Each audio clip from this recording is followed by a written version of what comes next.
આજે આપણે દાળ પકવાન બનાવશું। ટેસ્ટફુલ સ્ટ્રીટ ફૂડ એવું દાળ પકવાન બનાવવા માટે 1 વાટકીનો અહીંયા સુધીનો માપ મેં તુવેર દાળ લીધી છે। ત્યારબાદ તે જ સાઈઝની વાટકીથી મેં ચણા દાળ લીધી છે। આપણે 1 વાટકીનો માપ સેટ કરી લેશું અને બંને કરતાં અડધા ભાગની મેં મગ દાળ લીધી છે। આ બધી જ દાળને આપણે પાણીમાં પલાળી દેશું 3 થી 4 કલાક માટે। આપણી દાળ પલળે છે તે દરમિયાન આપણે બટેટાનો મસાલો કરી લઈએ। 4 નંગ મેં બાફેલા બટેટા લીધા છે। બટેટાને મેં આ રીતે સુધારી લીધા છે। બટેટાનો મસાલો કરવા માટે 1 ચમચી જેટલું લસણની પેસ્ટ એડ કરશું। બાકીની લસણની પેસ્ટ આપણે જે દાળ બનાવશું તેમાં ઉપયોગ કરશું। હવે તેની અંદર અડધી ચમચી જેટલો લાલ મરચું પાવડર,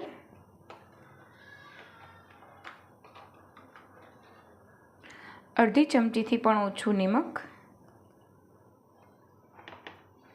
અડધી ચમચી ધાણા જીરું પાવડર, સાવ ઓછું માત્રામાં થોડી હળદર કલર માટે,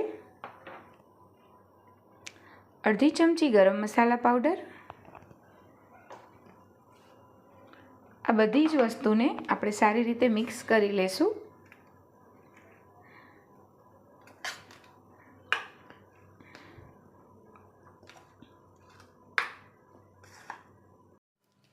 આપણી દાળ 3-4 કલાક પછી સરસ પલળીને રેડી થઈ ગઈ છે। હવે આપણે તેનું વધારાનું બધું જ પાણી નીકાળી તેને બાફવા માટે મૂકી દઈશું।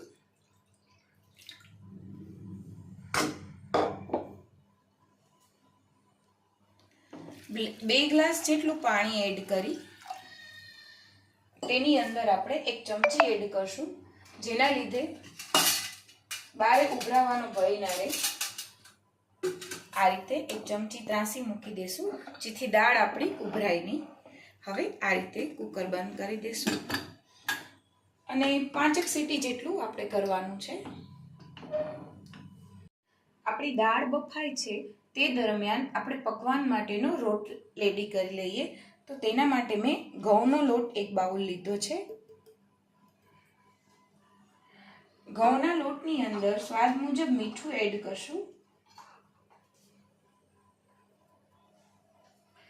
આમ જનરલી ઘણા લોકો મેંદાનો ઉપયોગ કરતા હોઈએ છે, પણ મેંદાને બદલે આપણે ઘઉંના લોટનો ઉપયોગ કરશું। અડધી ચમચી જેટલી હળદર એડ કરશું। મોણ એડ કરવાની જરૂર નથી। હવે આપણે રોટલીના લોટની જેમ આ લોટને બાંધી લેશું, નહીં બહુ કઠણ કે નહીં બહુ ઢીલો।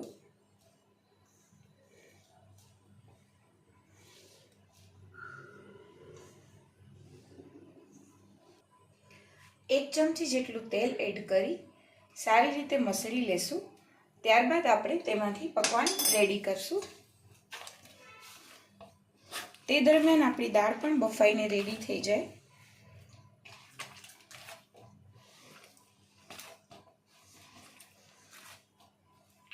આપણી દાળ સરસ બફાઈને રેડી થઈ ગઈ છે। હવે આપણે તેની અંદર 1 લોટા જેટલું પાણી એડ કરશું, મિનિમમ 2 થી 3 ગ્લાસ જેટલું। આપણે બહુ આછી નથી કરવાની। દાળ પકવાનનો સંભાર બહુ આછો ન હોય, થોડો ઘટ હોય। એકદમ સરસ એકરસ કરી દઈશું। હવે એક કડાઈની અંદર મેં 3 ચમચા જેટલું તેલ મૂકેલું છે। હવે આપણે તેનો વઘાર કરી લઈશું। દાળનો વઘાર કરવા માટે આપણું તેલ ગરમ થઈ જાય એટલે તેની અંદર આપણે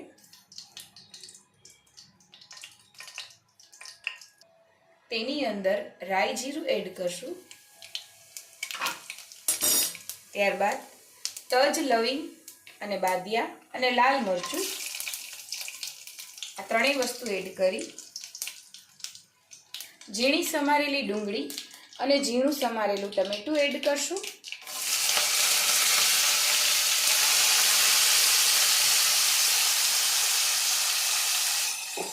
હવે તેને ધીમા ગેસે હલાવશું।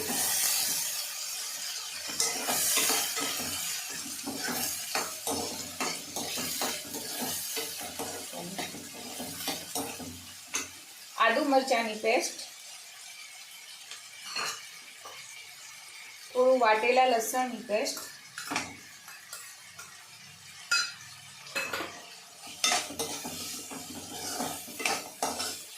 દાલ પકવાન ખાવામાં ખૂબ ટેસ્ટફુલ અને મજેદાર લાગે છે. થોડું પાણી એડ કરશું.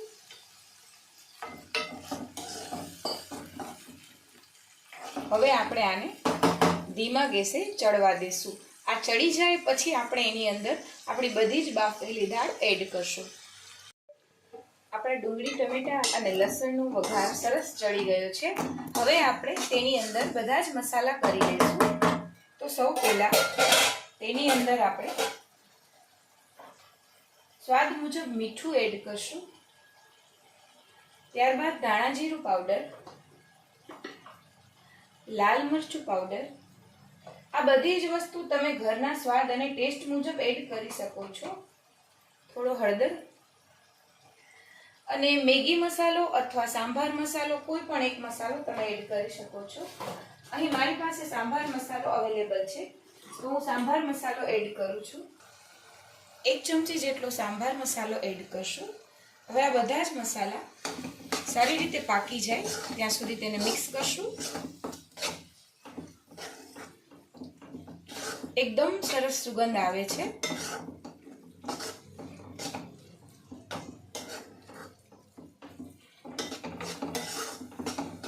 થોડું પાણી એડ કરશું.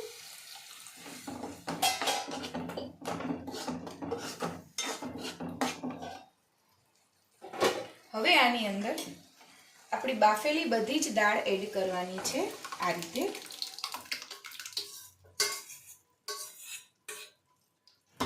દાલ પકવાનની દાળ ઘટ હોય છે, એટલે બહુ આછી નથી કરવાની.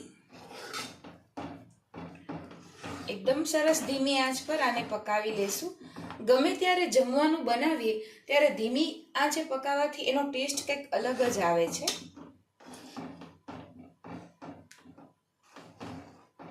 એકદમ એકરસ અને મિક્સ કરી લેશું.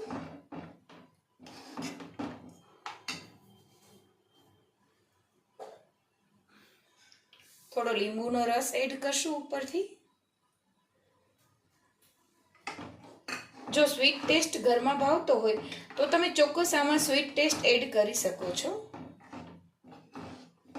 આપણો પકવાનનો બનાવવા માટેનો લોટ સરસ રેડી થઈ ગયો છે.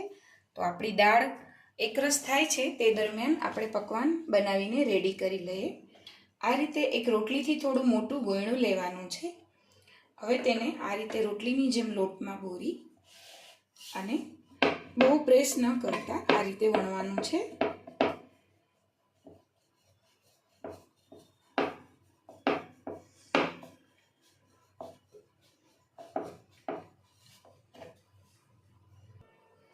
આ રીતનું આપણે વણવાનું છે. નાનું મોટું તમે તમારી પસંદગી મુજબ કરી શકો છો.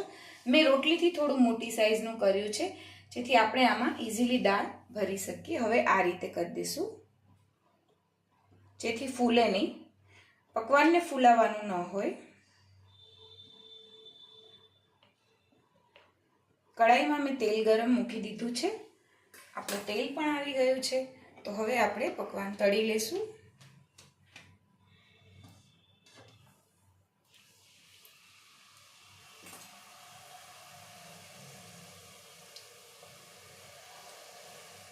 આ રીતે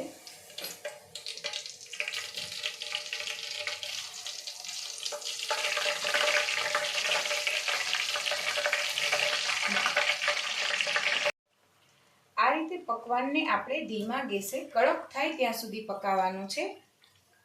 કલર થોડો બ્રાઉન આવશે, પણ આપણું જે પકવાનનું ફળ છે એ ઢીલું ન રહેવું જોઈએ, તો ખાવાની મજા ન આવે. એકદમ કડક ને ક્રિસ્પી થવું જોઈએ. તમે જોઈ શકો છો આપણે કેટલું કડક કર્યું છે. બને એટલું ધીમા ગેસે તળવાનું. આપણો સાંભાર મસ્ત બનીને રેડી થઈ ગયો છે. આને થોડો ઘટ જ રાખવાનો છે આપણે. તેની અંદર થોડા કોથમીરના પાન એડ કરશું. હવે આપણે દાળ પકવાનને સર્વ કરી લઈએ. દાળ પકવાનનું મુખ્ય દાળ ઉપર જ આધાર હોય છે, જેથી જેટલી દાળ ટેસ્ટફુલ થાય એટલી ખાવાની મજા આવે છે. આ રીતે દાળ લેશું. અહીં મેં એક પ્લેટ રેડી કરી છે અને આપણો મસાલો પણ રેડી છે. આ રીતે મસાલો લેશું. મસાલો તમે આ રીતે સાઈડમાં પણ લઈ શકો છો અને તમે દાળની ઉપર પણ વચ્ચે પણ તમે આ મસાલો એડ કરી શકો છો. તો રેડી છે આપણા દાળ પકવાન. સાઈડમાં મેં મસાલા બી, ઝીણી સેવ અને ઝીણી સમારેલી ડુંગળી લીધી છે, જેથી ખાવામાં ખૂબ ટેસ્ટફુલ લાગે. જો તમને વિડીયો સારો લાગે તો ચેનલને ચોક્કસ લાઈક, શેર અને સબસ્ક્રાઈબ કરજો.